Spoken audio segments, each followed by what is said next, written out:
Bonjour et bienvenue dans cette petite séquence vidéo au cours de laquelle nous allons revenir sur le 36e sommet de l'Union africaine qui vient de s'achever à Addis Abeba en Éthiopie. Mon avis sur les points majeurs. Au cours de ce sommet, ils ont parlé de la paix en Libye. La paix en Libye.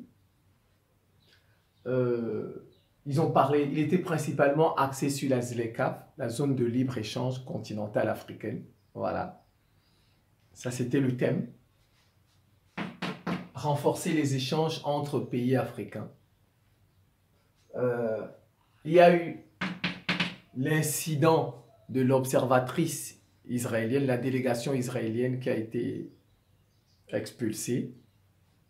Il y a eu la nomination du nouveau président de l'Union africaine, du Comore. Et puis le président sénégalais a fait une proposition sur la sécurité, une Afrique de la défense, une armée africaine. Voilà, moi, c'est les points que j'ai retenus. Bon, la ZLECAf, une zone de libre-échange continentale africaine pour échanger les produits.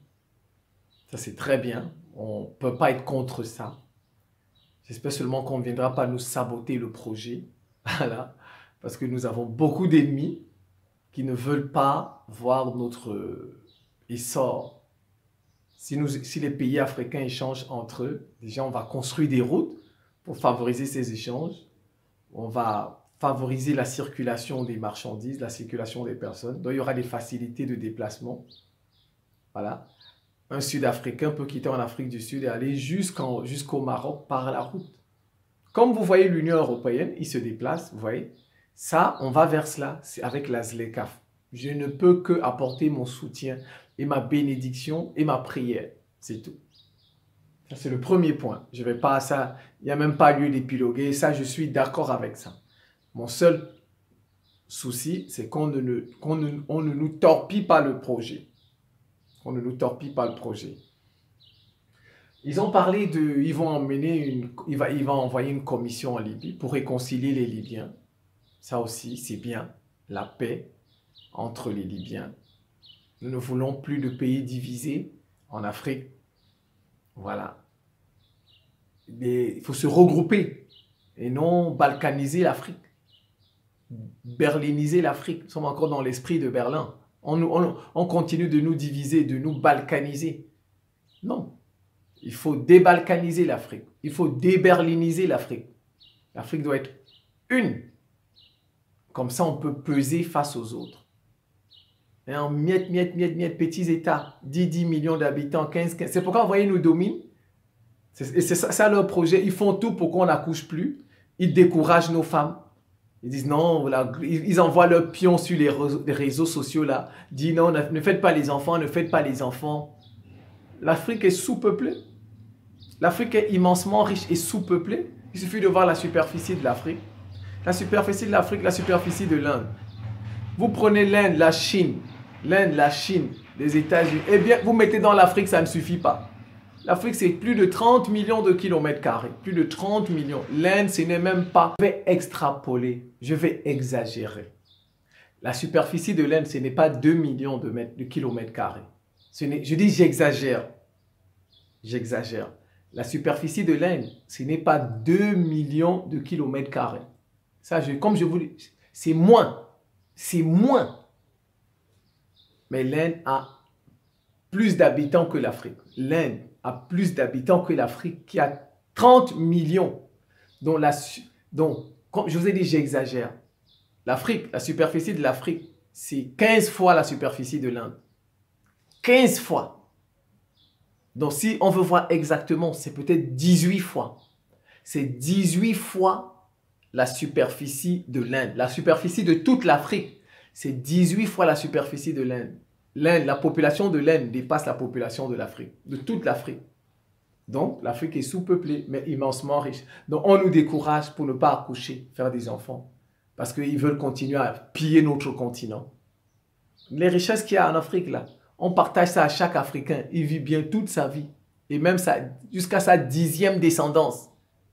Voilà, mais ça profite à d'autres depuis 6 siècles. Depuis 6 siècles, ça profite à d'autres. Regardez, depuis 6 siècles qu'ils profitent de l'Afrique. Depuis 6 siècles. Vous voyez? Et ce n'est pas encore fini les richesses. Alors, 6 siècles, ça fait combien de générations? 6 siècles.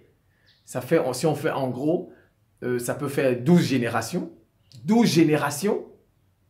12 générations qu'ils profitent. Vous voyez, c'est ça. Donc la paix en Libye, on est d'accord, on est pour. Voilà, parce qu'on ne veut plus qu'on balkanise notre continent. Il faut déberliniser ce continent. Il faut le regrouper. Très bien. L'autre point, il y a eu le nouveau président en exercice, c'était Macky Sall. Maintenant, le président des Comores, Azali Assoumani, est le nouveau président en exercice de l'Union africaine. Bon, moi j'ai suivi ça dans les médias occidentaux. Là. Il semblerait que la France a fait son lobby là. Elle a fait ses pressions pour qu'on le nomme. Lui, Azali Assoumani. On dirait que c'est le candidat de la France. En fait, c'est ce qu'ils ont dit dans leurs médias. Vous voyez? Même à l'Union africaine, ce sont eux qui décident pour nous. Hallucinant. Ce sont eux qui décident pour qui sera le président de l'Union africaine. Vous voyez, finalement, il va travailler pour leurs intérêts. Il ne travaille pas pour nos intérêts. Pour les intérêts des Africains. Il ne sera pas là pour... Et ils l'ont dit. Ensuite, ils vont l'envoyer certainement au Mali et au Burkina Faso pour négocier pour la France. Voilà, c'est ça son rôle. On l'a nommé pour ça. Parce que bon, ils ne peuvent pas prendre quelqu'un de l'Afrique de l'Ouest. Ils sont trop mêlés. Donc on va prendre quelqu'un qui est loin là-bas au Comores, qui n'a rien à voir avec tout ça. S'il vient, il peut parler aux Maliens. Voilà, il peut parler au Burkinabé où on vient de chasser, vous connaissez. C'est pourquoi il a été... Ils l'ont dit dans les médias, je reprends ce qu'ils ont dit dans les médias. Que c'est la France qui aurait fait pression pour qu'on le nomme. C'est la France. Azali Assoumani, le président des Comores. C'est la France. Et vous connaissez la situation des Comores et de l'île d'Anjouan. Donc, il va faire le travail, le job de la France. Et l'objectif, c'est le Mali et le Burkina Faso. Il va venir là-bas. Vous allez entendre bientôt. Alors donc, les deux derniers points, c'est la sécurité et puis Israël. Donc, je vais commencer par Israël. La délégation israélienne a été exclue. On ne sait pas trop. Ils ont dit qu'elle n'a pas été invitée. Donc, ils ont des observateurs à l'Union africaine. Voilà, ils ont des observateurs.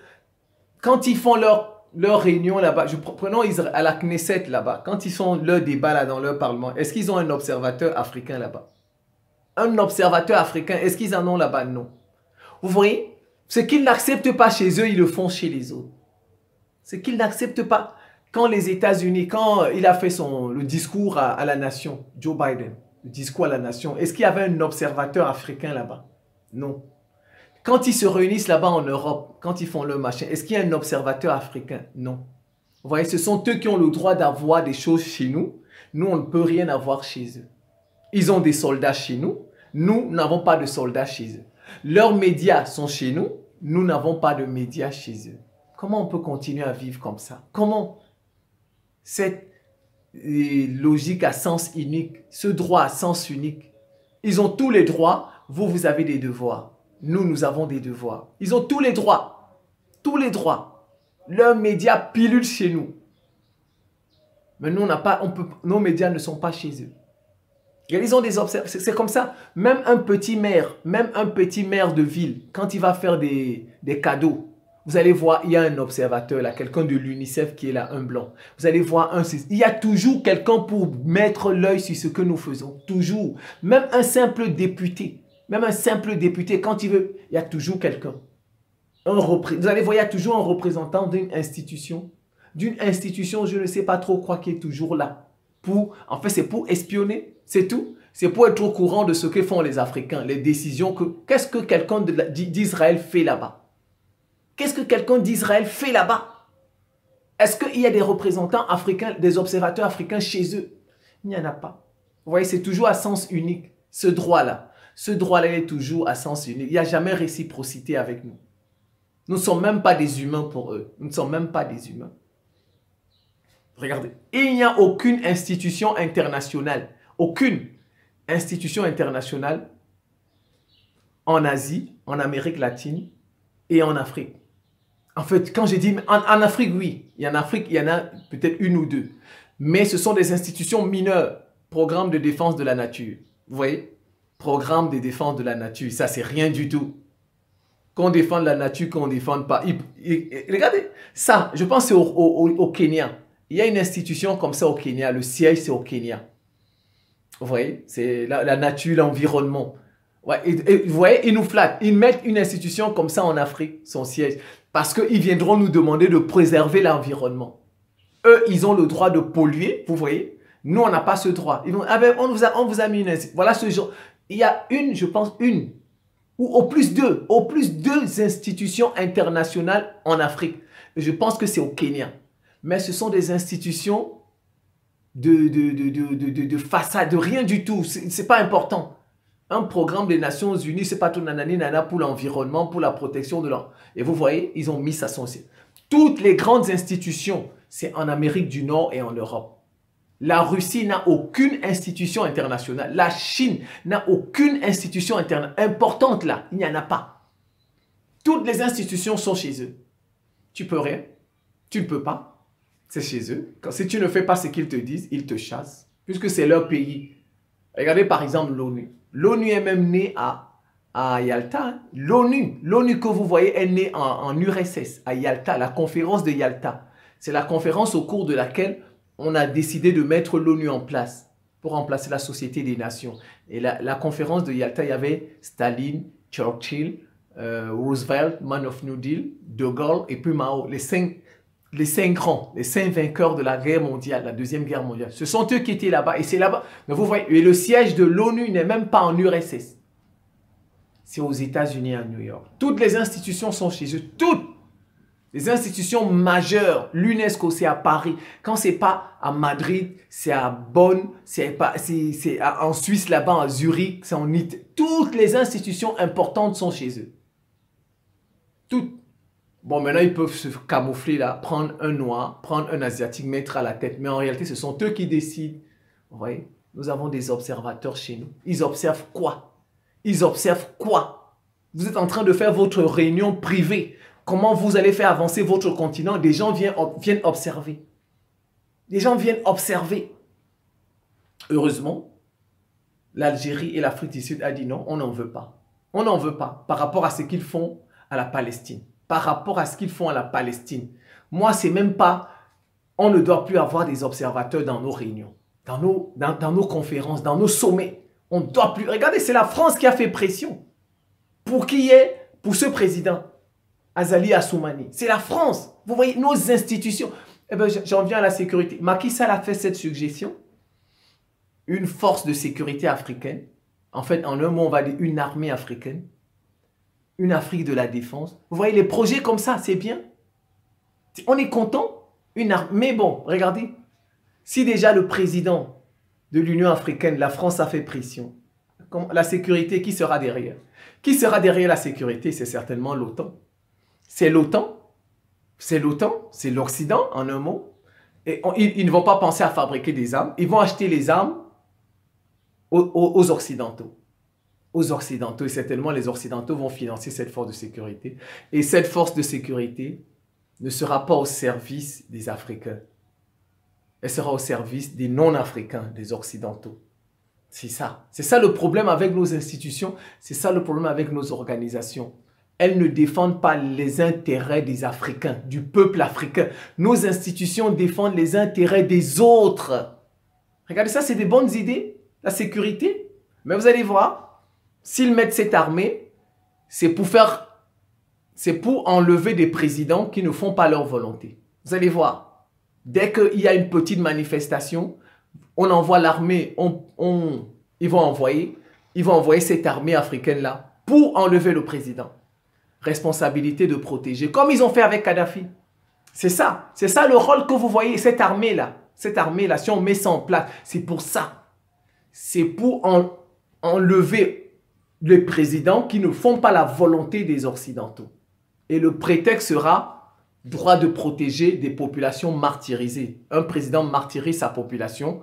Comme vous savez, ils sont capables, ils montent les gens tout le temps. On envoie les populations. Dès qu'ils vont arrêter le prix de, je ne sais pas trop de quel produit, ce sera cher. Pup, la population va sortir. Le président va envoyer son armée. Il va tirer 2 ou 3, 4, 5 morts.